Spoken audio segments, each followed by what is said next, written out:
Trên tay tôi là Ryushio rồng đỏ, một cỗ máy mang hình dáng là một chú rồng rất là đẹp. Và theo đánh giá cá nhân của tôi, trong cái lịch sử của Super Sentai trải qua hơn 40 đời và có vài ba mẫu rồng, tuy nhiên cái mẫu rồng đẹp nhất đến thời điểm hiện tại vẫn thuộc về Ryushio. Và do Super Sentai Dairanger là một cái phần Sentai nói về cái văn hóa của Trung Quốc, cho nên các cỗ máy của nó mang cái hình dáng là cái động vật huyền thoại của Trung Quốc cũng là điều dễ hiểu. Và các bạn thấy chúng ta sẽ có một cái mini figure đứng ở trên cái đỉnh đầu của Ryushio. Và cái mini figure này nó là cái tư thế đang đứng ở trên cái đỉnh đầu, tạo tư thế rất là đẹp. Đáng tiếc rằng nó không có chi tiết nhiều và nó không được sơn các bạn ạ.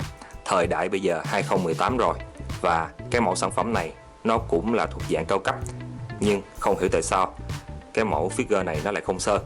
Bên cạnh đó, Bandai cũng tặng kèm cho chúng ta thêm một cái mẫu figure đứng ở cái tư thế nghiêm chỉnh như thế này để chúng ta có thể bỏ vào cái buồng lái của Dairedno.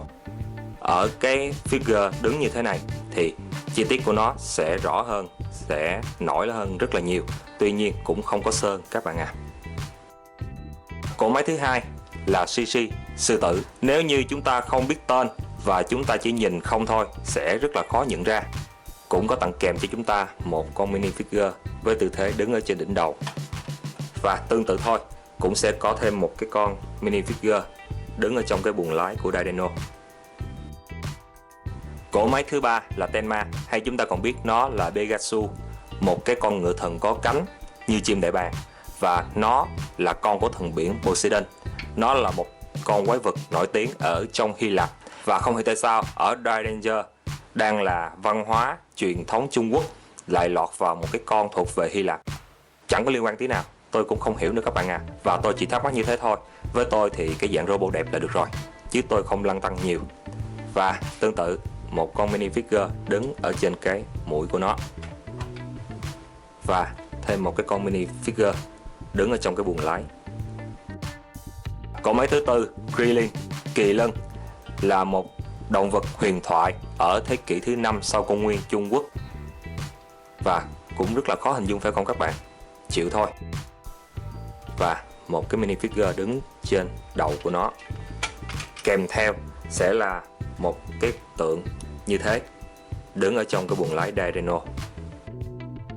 Và cỗ máy cuối cùng, Ho-Oh, Phượng Hoàng đó các bạn. Và đây cũng là một động vật huyền thoại của Trung Quốc, tương tự như Ryushio của máy rồng. Chúng ta nhìn vào sẽ nhận ra ngay, chứ không cần phải suy nghĩ trừu tượng. Và có một chi tiết đặc điểm hay như thế này nè các bạn. Tôi chơi lâu rồi tôi cũng không biết đâu, nhưng mãi sau này có một người bạn nói với tôi thì tôi mới biết rằng cái chi tiết này là cái chữ phụng. Khá là hay các bạn à. Và cái chữ phụng này là từ Hán nha các bạn. Tương tự như bốn cỗ máy kia, cỗ máy Ho-Oh này kèm theo cho chúng ta hai mini figure và một cái là đứng ở trong buồng lái Dairedno. Bên cạnh đó, ở phiên bản Super Sentai Artisen này, Bandai có tặng kèm cho chúng ta thêm 5 cái viên ngọc, và cái tên gọi của nó là Lai Chuat. Từ phát âm có thể là không đúng, và cái chữ Chuat này nó là trang sức, và nếu như mà ngày xưa đó các bạn thì tôi sẽ đọc là chèo queo.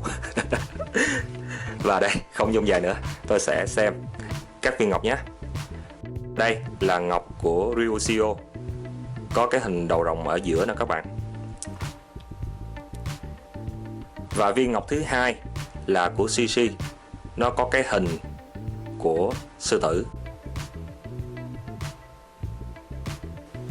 Và viên ngọc thứ ba là của Tenma, nó có hình là con ngựa nè các bạn. Quá đẹp luôn. Và viên ngọc thứ tư là của Kirin, kỳ lân. Và viên ngọc cuối cùng là của Ho-Oh, Phượng Hoàng. Và 5 cái viên ngọc này chính là 5 cái món đồ vật giúp các Dairanger triệu hồi các cỗ máy, giống như là Gao Ranger có các viên ngọc triệu hồi linh thú vậy đó các bạn.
Một điểm cải tiến nữa của Bandai ở một sản phẩm này khác biệt so với cái mẫu sản phẩm DX, đó chính là cái khớp ráp cái phần đuôi của CC. Đuôi của CC ở phiên bản DX nó sẽ có cái chốt ở đây và nó sẽ gắn vào những cái lỗ ở bên đây. Tuy nhiên cái thiết kế này đã được đổi lại, nó tương tự như cái phiên bản Legacy đó các bạn à. Nó dùng cái chốt như thế này để gắn vào cái người của CC. Ở phiên bản Artisan, cái phần đầu của nó đã được thiết kế để quay qua trái, quay qua phải được. Một điều mà phiên bản DX không thể nào làm được. Tuy nhiên, để làm cho cái phần đầu nó xoay được thì cái cơ chế ráp của nó đã được thay đổi. Nó sẽ sử dụng một cái chốt hình trụ ở trong đây để gắn lên cái lỗ ở trên cái đỉnh đầu của nó. Và chính vì thế, do đó cái thao tác lắp ráp của chúng ta sẽ gặp khó khăn hơn, do cái phần đầu của Ryoseo sẽ được kéo lên, và khi mà chúng ta kéo lên như thế, chúng ta những cái nón vào mạnh quá thì nó sẽ dễ bị sụt xuống lại, và mới thì nó sẽ cứng cáp hơn một chút. Nếu như chúng ta ráp nhiều thì cái khớp kéo của nó sẽ bị lờn các bạn à, tôi sợ là như thế. Và khi chúng ta đã gắn cái nón vào, nó sẽ rất dễ bị bung ra, vì cái chốt ráp các bạn thấy đó, nó chỉ là một cái chốt gắn hờ như thế thôi. Cho nên cái cải tiến ở đây là cái phần đầu xoay được, và cái khuyết điểm ở đây rất là lớn, đó là cái phần nón rất là dễ bị rớt ra. Bên cạnh một cái mặt nạ như thế này, Bandai tặng kèm cho chúng ta thêm một cái mặt nạ nữa với hình con mắt sáng lên, và bây giờ tôi sẽ thay cho các bạn xem nhé.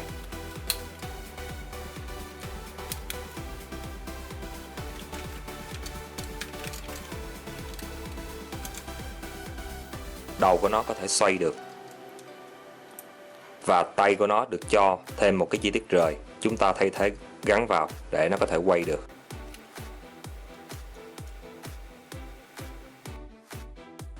Đây là cái nón của Daireino, và bây giờ các bạn hãy xem cái hình ở trên hộp, các bạn thấy có điểm gì khác biệt không? Và các bạn thấy rằng cái nón của chúng ta đã bị thiếu chi tiết sơn. Như ở trong hộp thì cái nón của chúng ta sẽ có hai cái sọc màu vàng gold chạy ở đằng sau. Tuy nhiên ở cái mẫu sản phẩm của chúng ta thì không có, nó đã bị thiếu cái chi tiết sơn rồi đó các bạn à. Và như các bạn đã biết thì Super Sentai Dairanger nó mang cái nội dung nói về văn hóa truyền thống Trung Quốc, cho nên cái mẫu thiết kế gác tay Daireino nó cũng mang một cái hơi thở, hơi hướng của Trung Quốc các bạn à.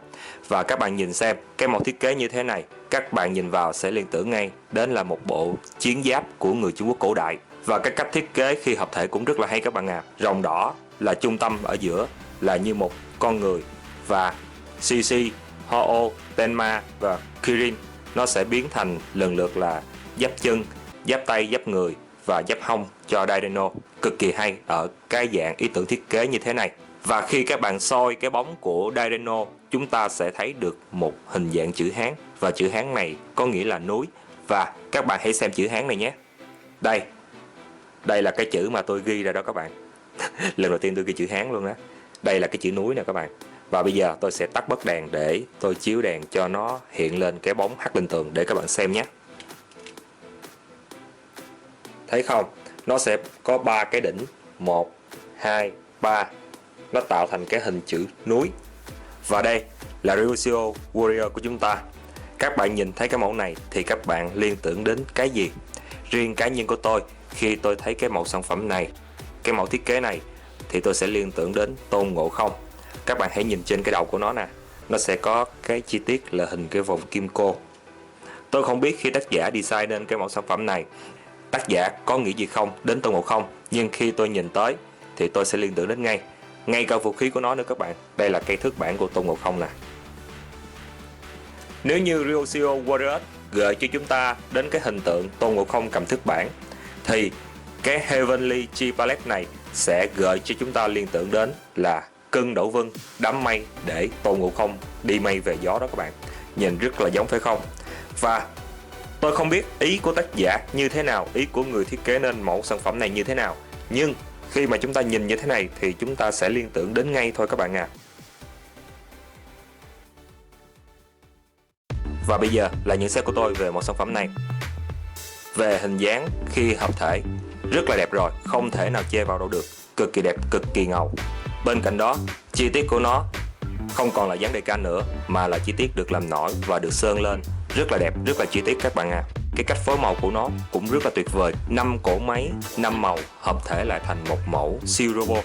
Nhưng nó không tạo cho chúng ta một cảm giác lòe loẹt mà nó có điểm nhấn đàng hoàng, và cái màu sắc chủ đạo của nó vẫn là màu đen. Thí dụ như cỗ máy màu xanh, cỗ máy màu vàng, cỗ máy xanh lá, cỗ máy màu hồng và cỗ máy màu đỏ. Tuy là các cỗ máy của các chiến binh màu sắc khác nhau nhưng tổng thể của nó vẫn là một màu đen. Đây, nó chỉ có cái phần đầu và một vài chi tiết là mang cái màu sắc của nó mà thôi.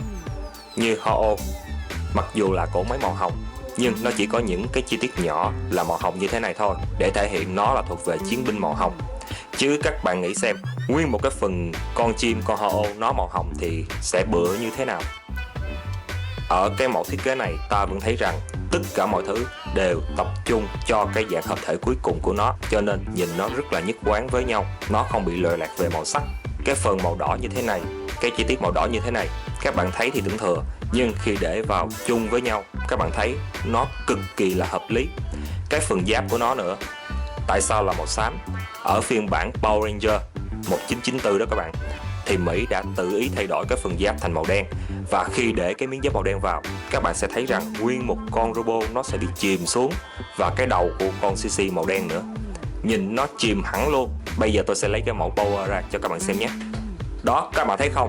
Bên cạnh là decal của nó đã tự ý thay đổi rồi, màu sắc của nó cũng tự ý thay đổi. Giáp đùi màu đen, đầu của CC màu đen, và nhìn vào tổng thể chúng ta sẽ thấy con robot nó bị chìm đi, nó không còn nổi bật như ở phiên bản Sentai nữa. Đó là lý do tại sao mà tôi thích xem phim Power Ranger, nhưng tôi thì tôi phải chơi tôi của Super Sentai. Các bạn thấy không, các mẫu gác tay ngày xưa được thiết kế rất là hay về ý nghĩa, hay về cách ráp, và đẹp về chi tiết, đẹp về cách phối màu, đẹp về form dáng. Một điểm đáng khen cho Bandai là ở cái chi tiết chấp đùi này. Đây, ngay chỗ này, các bạn thấy nó được sơn màu bạc rất là đẹp, và nếu như ẩu tả thì Bandai sẽ sơn luôn màu bạc ở chỗ này, ngay chỗ này nè các bạn. Nhưng Bandai đã không sơn và để nó là cái màu nhựa. Nếu như Bandai sơn thì chúng ta bẻ ra bẻ vào như thế này nhiều lần thì nó sẽ bị chóc chày cái màu sơn ra, nó sẽ rất là nham nhở, rất là xấu. Và chính vì cái màu nhựa như thế này cho nên chúng ta bẻ thoải mái vô tư, không sợ chóc chày sơn nữa. Tôi đã khen nhiều rồi phải không? Và bây giờ tới khuyết điểm của nó nhé. Đó chính là cái phần chốt ráp giữa hai cái chân rồng. Hai cái chân rồng sẽ ghép lại cái phần tay thành cái phần tay của dạng robot, và nó sẽ được giữ cố định bởi cái phần chốt như thế này. Tuy nhiên cái chốt này khá là mỏng và rất là dễ gãy, và tôi nghĩ rằng nếu như các bạn cứ lắp ráp cứ chơi hoài thì tôi nghĩ sớm muộn sẽ bị gãy thôi. Và tôi đã bị gãy rồi đó các bạn ạ. Cái chốt ở đây thì ok, không bị gì cả, nhưng cái chốt ở chân sau tôi đã bị gãy hết một nhánh rồi. Và nó bị gãy cũng sẽ không ảnh hưởng nhiều đâu các bạn ạ, vì nó chỉ là giữ cố định giữa hai cái mảnh chân rồng. Khi mà ghép lại thành cái tay robot thì nó chỉ là giữ cố định lại thôi, chứ nó không có giữ một cái vai trò gì quan trọng cả, cho nên có bị gãy thì cũng không sao. Nhưng mà khi mà bị gãy như thế này sẽ tạo cho chúng ta một cái cảm giác rất là ức chế. Và một phần khuyết điểm của nó ở cái mẫu sản phẩm này, đó chính là cái việc các lỗ ốc lộ ra quá nhiều.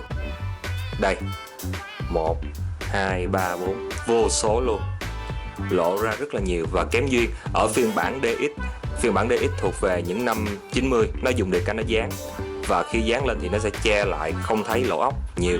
Nhưng ở cái mẫu này là chi tiết nó làm nổi lên và nó sơn, do đó sẽ lộ ra như thế này. Và tôi không hiểu tại sao Bandai lại không cho chúng ta những cái nút nhựa để bịt lại cho nó thẩm mỹ hơn.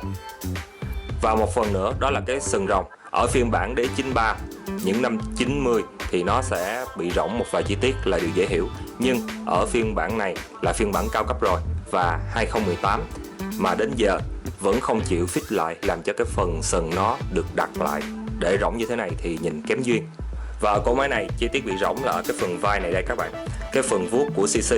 Tuy nhiên khi ráp thành hợp thể Dai-Reno thì đây là cái phần vai của nó, và nhìn lộ liễu ra cái phần bị rỗng như thế này thì rất là không đẹp các bạn ạ.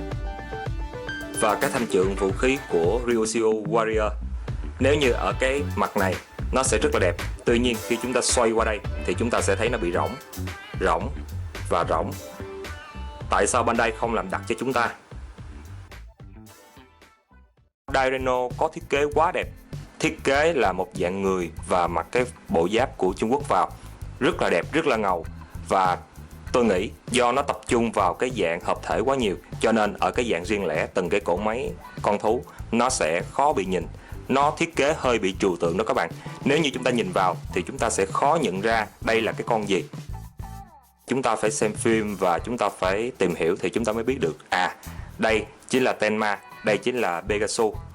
Thiên mã là một cái động vật Hy Lạp, và nếu như chúng ta chịu khó nhìn kỹ và chúng ta liên tưởng thì chúng ta vẫn sẽ thấy được các chi tiết như là chân của nó. Đây các bạn, phần chân của nó, một chân nè, hai chân nè, bàn chân của nó nè, và bên đây cũng vậy, chân của nó nè. Đó, đủ 4 chân. Và nó cũng sẽ có cái cặp cánh ngựa thiên mã mà các bạn, có cái cặp cánh của đại bàng. Đây, cặp cánh của nó đây. Và đây là Krillin, kỳ lân, là một trong tứ linh thú của Trung Quốc. Và cũng tương tự như Tenma, nó cũng sẽ có tứ chi như thế này. Nhưng có điều, chúng ta phải xem phim và tìm hiểu thông tin của nó và thêm một chút trí tưởng tượng phong phú thì chúng ta mới nhận ra được đây là kỳ lân. Còn CC của chúng ta, cái tên thì chúng ta biết nó là sư tử, nhưng nhìn thì rất là khó thấy ra cái dạng sư tử phải không các bạn, do nó quá ưu tiên tập trung vào cái dạng hợp thể gác tay mà thôi. Và đây là cái đầu sư tử thì rõ ràng nè, và cái chi tiết bờm của nó nè các bạn, bờm sư tử đây là chi tiết này, và chân của sư tử, chân sau nè các bạn, và chân trước của nó nè cũng có đầy đủ thôi, nhưng nhìn hơi bị trừu tượng. Ở trong cái hợp thể gác tay Dynamo chỉ có Ryushio là rồng và Ho-Oh là phụng hoàng. Chỉ có hai cái cỗ máy này là mang rõ cái hình dáng động vật nhất mà thôi. Vừa qua Bandai Mỹ tung ra bản Legacy Thunder Megazord thì cái mẫu đó sẽ có nhiều điểm để nói lắm. Tuy nhiên tôi sẽ không đề cập đến vì đã có clip riêng về nó rồi. Nhưng có một điểm mà tôi cực kỳ thích ở cái mẫu Legacy này, đó chính là cái phần tay của nó sẽ có đốt và mở ra ngón tay, do đó mà nó cầm bao kiếm được như thế này. Và cái bao kiếm của nó cũng có dây xích quấn như thế này, y chang như trong phim. Tôi cực kỳ thích Legacy ở điểm này. Tuy nhiên cái phiên bản Artisan này của chúng ta, cái phần tay của nó mặc dù đã được fit lại, cái lỗ nó thon hơn, nó đẹp hơn, nó nhỏ hơn, nhưng nó không cầm được bao kiếm các bạn ạ. Với tôi đó, hình tượng Thunder Megazord hoặc Dynamo nó rất là ngầu khi nó cầm cây kiếm, nó tra vào, và cái bao kiếm của nó có dây xích, nó cầm trên tay thì nó cực kỳ ngầu các bạn à. Đáng tiếc là cái phiên bản Artisan này của chúng ta vẫn không làm được. Và đó là tất cả ưu điểm và khuyết điểm mà tôi cảm nhận được ở cái mẫu Dynamo Artisan này. Ưu điểm về thiết kế, ưu điểm về gia công, khuyết điểm về thiết kế, khuyết điểm về gia công, có hết các bạn à. Và có lẽ là nó sẽ còn có nữa, nhưng tôi chưa có trải nghiệm hết, hoặc là tôi có thiếu sót. Các bạn có thấy khuyết điểm ở một sản phẩm này như thế nào thì các bạn hãy comment chia sẻ ở bên dưới nhé. Và dù nó có khuyết điểm như thế nào, nó có ưu điểm ra sao, thì tôi vẫn yêu thích cái một thiết kế của Thunder Megazord Dynamo. Người ta có câu yêu thì cho roi cho vọt, và tôi là như thế đó. Cái gì tôi càng thích thì tôi sẽ càng soi. Clip đến đây là quá dài rồi. Xin chào và hẹn gặp lại các bạn trong cái clip sau nhé.